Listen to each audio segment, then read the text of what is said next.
2025 നിങ്ങൾക്ക് ശരിക്കും പറഞ്ഞാൽ ലേണിംഗ് പ്രഷർ ഇയർ ആയിരുന്നു. അതായത് കരിയറിലും സ്റ്റഡീസിലും നല്ല പ്രഷർ ഉണ്ടായിരുന്നു. ഫാമിലി റെസ്പോൺസിബിലിറ്റി കൂടിപ്പോയി. ചില ബന്ധങ്ങളിൽ ഡിസ്റ്റൻസ് വന്നു. ഇമോഷണലി നിങ്ങൾ ടയേർഡായി. പക്ഷെ മെൻ്റലി നിങ്ങൾ കുറച്ച് മെച്യൂർഡായി. എല്ലാം ഞാൻ തന്നെ മാനേജ് ചെയ്യണു എന്നൊരു ഫീലിങ്സ് നിങ്ങൾക്ക് നല്ല രീതിയിലുണ്ടായിരുന്നു.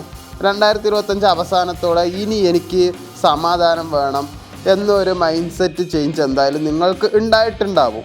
2026 നിങ്ങൾക്ക് പൊതുവേ സ്ലോ സ്റ്റാർട്ടാണ്, എന്നാൽ സ്ട്രോങ് ഫിനിഷ് ഇയറും കൂടിയാണ്. അതായത് ജനുവരി മുതൽ ഫെബ്രുവരിക്ക് ഇടയിൽ നിങ്ങൾക്ക് നടക്കുന്നത് നല്ല രീതിയിൽ നിങ്ങൾ കൺഫ്യൂസ്ഡ് ആയിരിക്കും. അതുപോലെ സ്ട്രെസ്സ് നന്നായിട്ടുണ്ടായിരിക്കും, പക്ഷേ സൈലൻറ്റും ആയിരിക്കും. കരിയറിലും സ്റ്റഡീസിലും നിങ്ങൾ എന്തായാലും ഡയറക്ഷൻ എന്തായാലും ക്ലിയർ ആയിരിക്കില്ല. ഞാൻ എന്ത് ചെയ്യണം ഏത് ചെയ്യണം എന്നുള്ള ഒരു ഐഡിയ നിങ്ങൾക്ക് ഉണ്ടാവില്ല. ഏതൊക്കെയോ വഴി കൂടെ ആരൊക്കെയോ പറഞ്ഞ കാര്യങ്ങൾ നിങ്ങൾ ചെയ്യാൻ വേണ്ടി ഓടിക്കൊണ്ടിരിക്കും.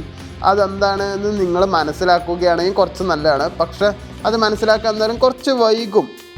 ഒന്നും ചെയ്യാണ്ടിരിക്കുന്നതായിരിക്കും പിന്നെയും ബെറ്റർ.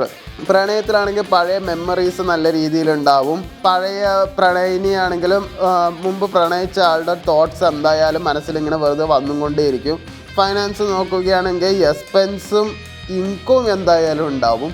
ചിലവും ഉണ്ടാവും, വരവും എന്തായാലും ഉണ്ടാവും. ഹെൽത്ത്